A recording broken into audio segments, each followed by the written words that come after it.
Menyebut nama Provinsi Sulawesi Tengah, seharusnya yang tergambar adalah hamparan pegunungan yang membentang hijau asri dan memesona. Tumpukan awan yang terperangkap di antara gugusan pegunungan menandakan sejuknya hutan tropis yang tumbuh melingkupinya. Kesempurnaan alam makin lengkap dengan birunya lautan yang kaya akan sumber daya alam yang dikandungnya dan juga panoramanya yang memesona.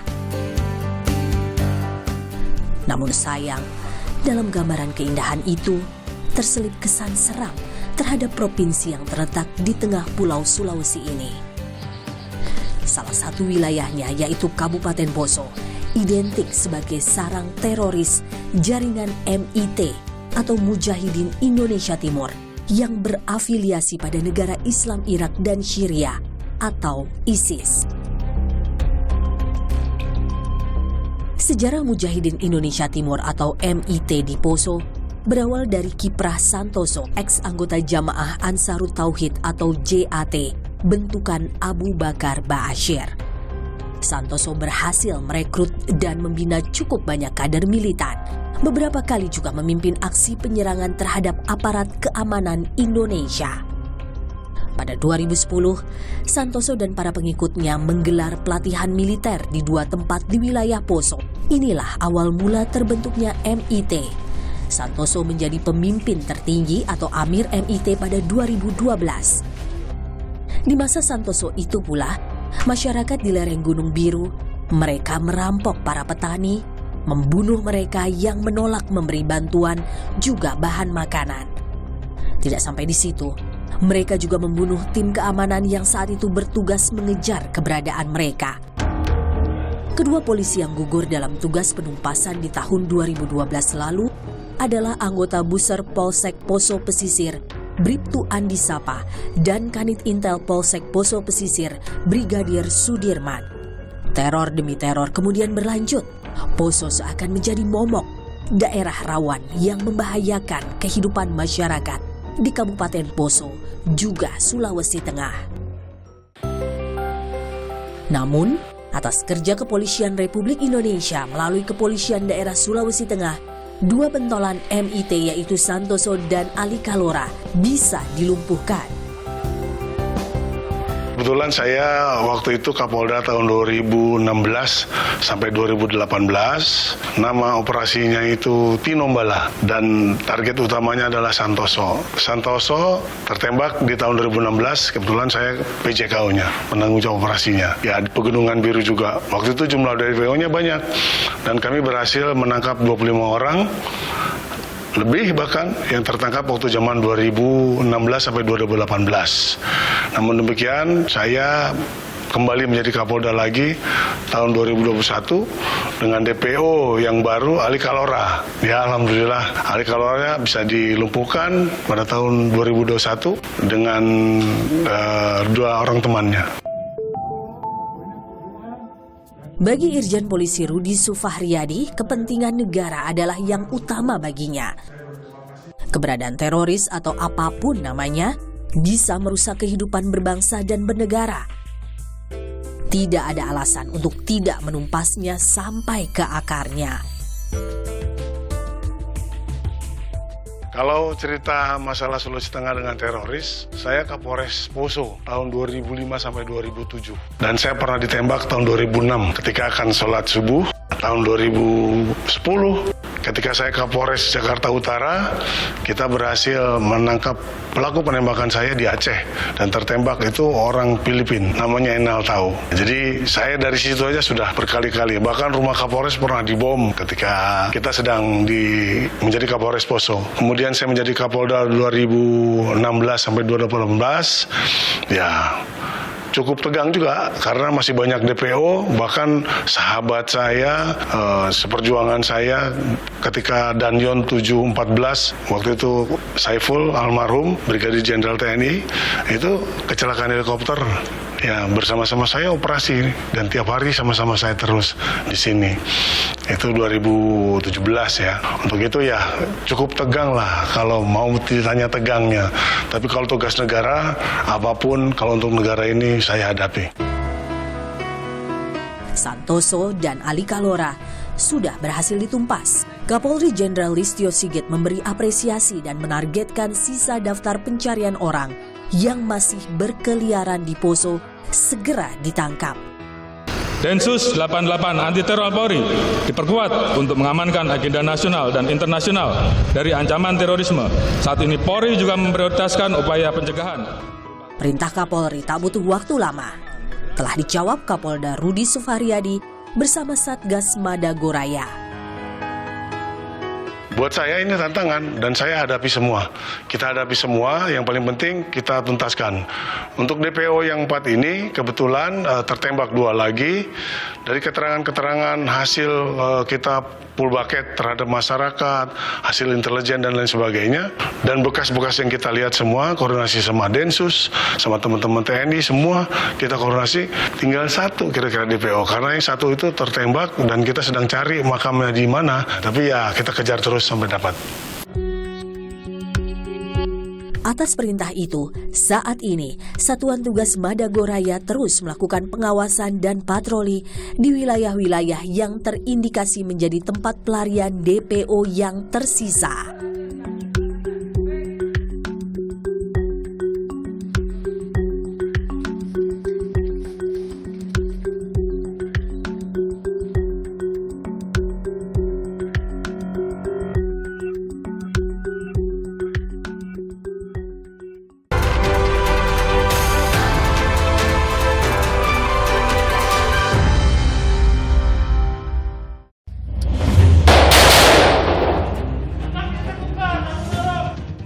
Suara letusan tembakan terdengar dari dalam gedung shooting house di markas Brigade Mobil Kepolisian Daerah Sulawesi Tengah yang terletak di Biro Marusiki.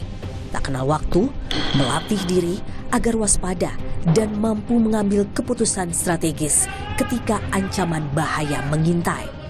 Latihan simulasi ini hanya satu dari beragam latihan lain yang ditempatkan pada anggota Satuan Brigade Mobil Polda Sulteng. Seperti halnya latihan bela diri eskrima, keterampilan yang harus dikuasai para satria Brimob Polda Sulteng. Apakah itu pasukan gegana ataupun pasukan pelopor? Kita mendukung bagi anggota kita, anak-anak kita yang berprestasi khususnya, ya, memberikan waktu luang kepada mereka, dispensasi waktu. Terus kemudian juga kita mencoba untuk memberikan fasilitas-fasilitas seperti yang kita lakukan di Biro Maru. Ini sekarang kita sedang membangun fasilitas lapangan tembak khususnya yang standar Asia. Terus kemudian juga untuk seperti bela diri dan olahraga, ini juga fasilitas-fasilitas areal olahraga atau lapangan-lapangan olahraga kita sedang buat. Nah, ini juga dan Satbrimob sedang menggalakkan eskrima, di mana olahraga ini juga mendukung kegiatan ataupun bela diri khususnya Polri, ya. Dan ini juga kita sedang membuatkan dojo. Dojo ada 2 tempat yang kita buat. Itu juga sedang kita buat fighting gym, ya, yang diprasari oleh Bapak dan Satbrimob. Saya hanya menyampaikan lakukan yang terbaik. Nah, lakukan yang terbaik, latihan dan paling terpenting adalah soliditas untuk pasukan saya. Brigade Mobil terdiri atas 2 pasukan. Pasukan pelopor dibentuk untuk menghadapi penindakan massa dan lawan insurgensi demi mewujudkan keamanan di dalam negeri. Sementara pasukan gegana dibentuk dengan kemampuan khusus. Kemampuan khusus yang dimiliki pasukan gegana ini seperti anti teror, penjinakan bom, intelijen, anti anarkis, dan penanganan KBR atau kimia biologi radioaktif. Kedua kemampuan ini dilebur untuk menghadapi musuh-musuh masyarakat, bangsa, dan negara.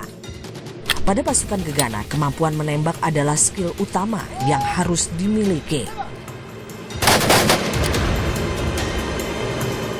Skill ini bahkan bagi Wadan Anti Teror Ibda Jofri Suryadi Dapaherang sebagai bagian dari hobi yang berujung pada segudang prestasi.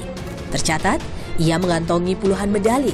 4 diantaranya adalah medali emas dan belasan perak dari sejumlah kejuaraan menembak yang ia ikuti. Menjadi motivasi dari saya untuk beralih ke bidang olahraga menembak ini sebenarnya ada 3 hal. Yang pertama, karena kemampuan menembak ini adalah salah satu kemampuan dasar yang harus dimiliki seorang pasukan gegana. Terus yang kedua, adanya fasilitas yang disiapkan oleh satuan kami, baik persenjataan dan lapangan dan sebagainya. Terus yang ketiga, tantangan tugas. Mungkin kita tahu bersama di tempat kami Sulawesi Tengah ada operasi Madagoraya, dan itu menuntut saya harus bisa melaksanakan tugas dengan menggunakan fasilitas yang ada. Kami di satuan mempunyai program latihan, jadi yang kami laksanakan setiap minggu, bulan, ya, itu yang kami laksanakan di Subden kami, yaitu Subden Satuan Teror. Prestasi ini bagi Wakil Komandan Detasemen Gegana Brimob Polda Sulteng, AKP Muhammad Hasbi SY Labudu, tak hanya membawa tinggi nama Satuan Brigadir Mobil Polda Sulteng, namun juga menguatkan kualitas dan kemampuan para anggotanya. Sangat mendukung, jadi kemampuan menembak ini sangat mendukung bagi kita anggota Gegana, karena Gegana itu adalah mengantisipasi kejahatan, ancaman-ancaman kejahatan yang berintensitas tinggi, yang menggunakan senjata api dan bahan peledak. Ya, kemampuan yang seperti dimiliki oleh Ibda Jofri ini, semuanya dimiliki oleh kemampuan anggota Gegana. Tetapi kesempatan untuk berprestasi ada di Ibda Jofri. Motivasinya adalah tetap pegang teguh moto operasional kita, setia, tabah, waspada. Karena setia itu di atas daripada rasa cinta. Tidak mungkin orang berkhianat kalau sudah setia. Kemudian yang kedua adalah tabah. Seberat apapun yang kita hadapi, ancaman maupun cobaan, kita harus tabah. Di atas daripada sabar. Kemudian yang paling terakhir, kita harus tetap waspada di atas daripada hati-hati. Ya, karena hati-hati masih levelnya, bahasanya masih ini, tapi waspada sudah level paling betul-betul kita harus care dan peduli dengan situasi lingkungan yang ada di sekitar kita. Sehingga ancaman dan gangguan bisa kita minimalisir, kemudian kita bisa mewujudkan Harkam Timas sesuai dengan tugas Polri memelihara keamanan dan ketertiban masyarakat. Tugas dan prestasi dibaurkan menjadi satu dalam profil Ibda Jofri Suryadi Dapaherang. Ia menjadi kuat di saat ditugaskan di wilayah konflik seperti Poso atau ketika terjun dalam kompetisi menembak skala nasional. Prestasi Ibda Jofri tak lepas dari dukungan Dansat Brimob, Kombes Pol Muhammad Alfian Hidayat, memberi dukungan dengan membangun lapangan tembak yang bisa digunakan untuk melatih kemampuan menembak seluruh anggota Brimob. Komisaris Besar Polisi Alfian memang dikenal sebagai perwira tinggi yang fokus pada peningkatan kualitas bawahan. Baru saja ia mendapatkan anugerah Bintang Bayangkara Nararia karena membangun jumlah lapangan tembak di tempat di mana ia ditugaskan, termasuk di markas Brimob Polda Sulteng. Bahkan kini, Ibda Jofri juga melatih atlet-atlet muda menembak, di antaranya si kembar Faisal dan Zainal.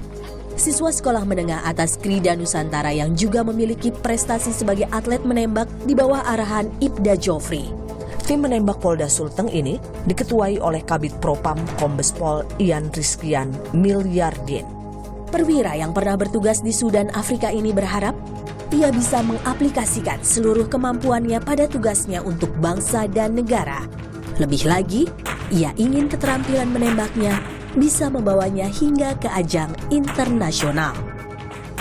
Namun begitu, pada tugas utamanya sebagai One Terror, ia harus senantiasa siap ditempatkan di wilayah konflik manapun. Harus bermental baja, meski harus meninggalkan keluarga. Pada istrinya, Jofri juga menularkan mental kuat, agar setiap saat siap jika harus ditinggal tugas ke wilayah yang sedang dalam konflik panas. Ya, pertama takut. Campur rasanya sih, bawaannya sedih, was-was. Ini nanti udah tunggu perintahnya dari komandan langsung nggak ada jawab, misalnya berapa hari jauh nggak ada, 3 hari 2 hari langsung mau berangkat besok, langsung cepat-cepat prepare. Febri paham, tugasnya sebagai istri abdi negara tidak boleh cengeng dan harus setia. Termasuk jika dalam tugas ia lama tak menerima kabar. Kebanyakan bapak duluan, saya menunggu. Menunggu di kontak. Nggak berani kan, takutnya sibuk atau tugas. Enggak sih, cuma saya aja nggak mau bebankan suami. Takutnya kan suami pikiran, lagi tugas pikiran. Pernah waktu bapak bilang mau kejar itu, saya ya berdoa lah, takut. Namanya ya mereka kan lebih itu kan, bilang saya mau ini. Oh ya, berdoa kita ya. Doa dari orang terkasih, dukungan dari lingkungan, terlebih atasan, adalah bahan bakar terkuat dalam mendorong kinerja seseorang. Termasuk salah satunya Ibda Jofri.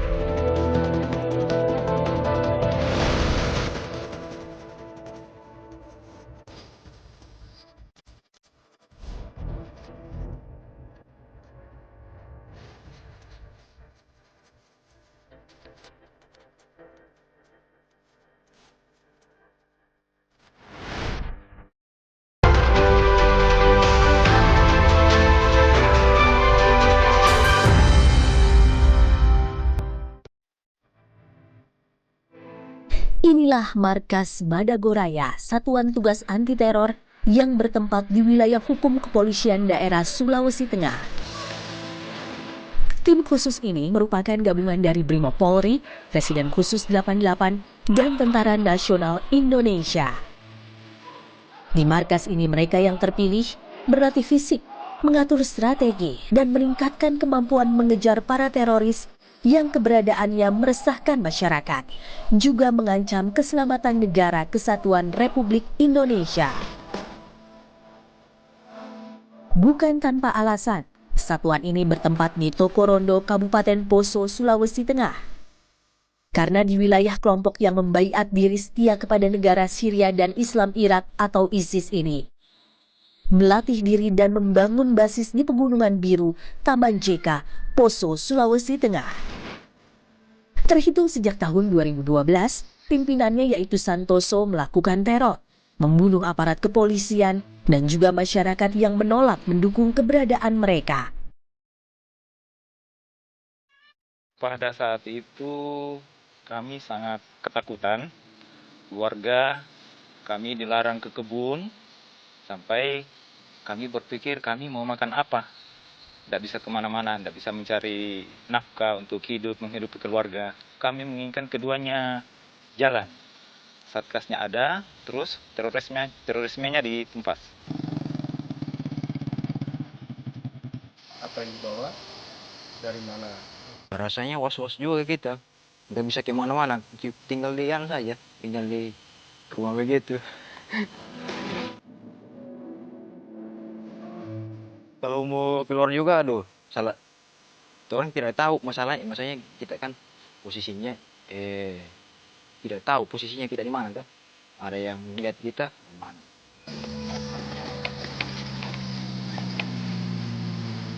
Ya kalau normalnya sih, ya saat ini sih udah mulai normal. Cuman ya perlahan kan, dari dulu kan cuma perlahan orang tadi tidak mungkin juga tidak kerja tuh. Bukan apa kan kalau tidak kerja. Cuman ya untuk saat ini agak lebih nyaman memang untuk saat ini.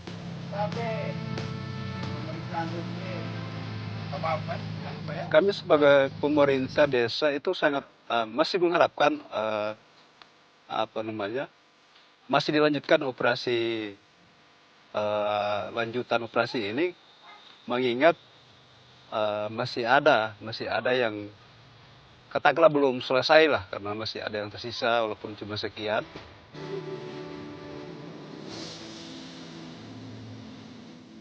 Sangat menonjol sekali karena pengaruh-pengaruh dari kelompok-kelompok yang tertentu, karena masyarakat itu dilema mau kemana sebenarnya. Tapi syukur adanya operasi ini, kami dengan petugas-petugas yang ada saling berkomunikasi, silaturahmi, tukar pendapat, sampai saat ini sudah hampir dikatakan semua tertangani lah.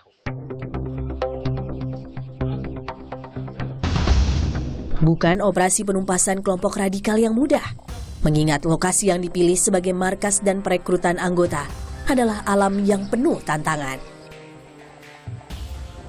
86 Komandan, mohon izin melaporkan Komandan. Garuda 00, Bravo 2 Ambon, pamit. Diterima di Garuda 00, silakan dibongkar Bapak Bupati. Perlu strategi yang kuat, namun sejak kini, 2 pimpinan tertinggi MIT telah ditumpas. Di Medan Opak 00. Lanjutkan. Kepala Satuan Tugas Madagoraya Komisaris Besar Polisi Arief Budiman mengungkap, masih banyak pekerjaan rumah yang harus dilakukan.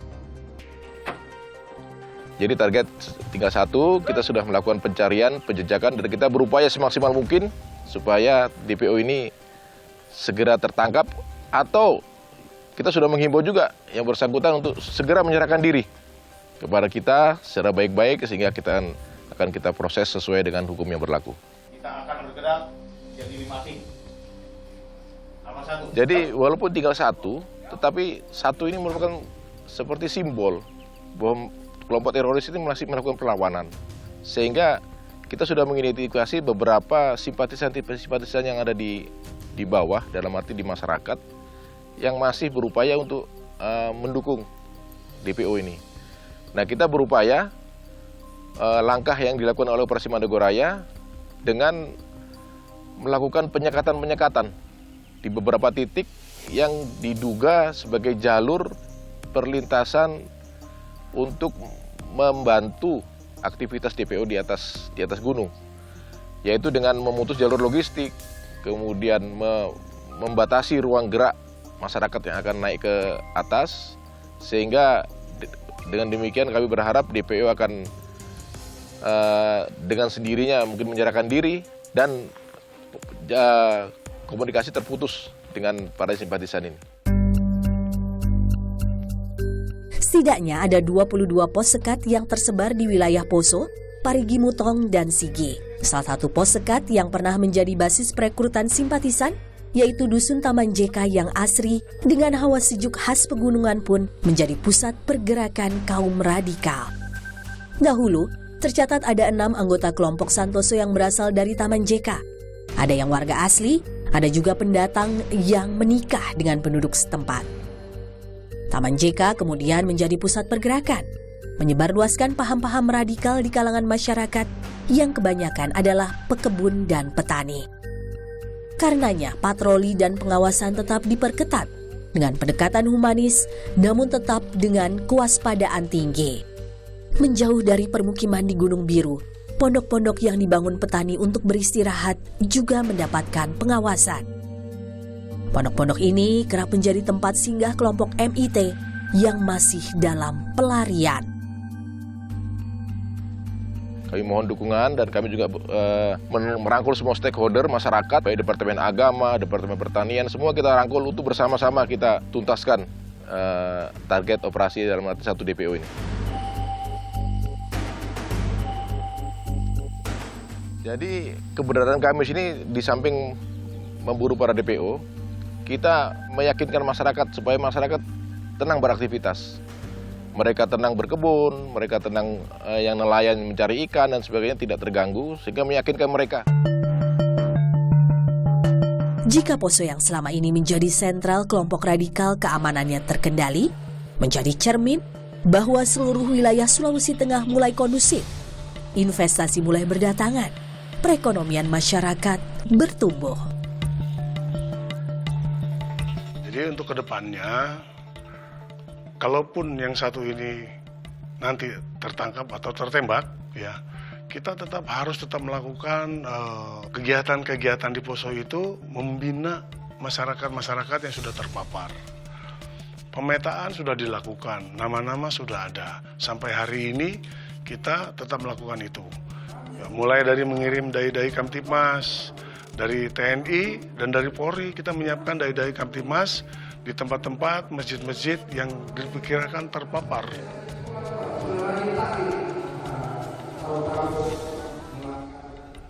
Dan hari ini kita sudah melakukan itu dengan baik, hasilnya bisa terlihat. Kerjasama dengan pemerintah daerah, kerjasama dengan teman-teman TNI sangat dibutuhkan dalam membina Poso ke depan. Semoga Poso aman dan dapat menunjang IKN.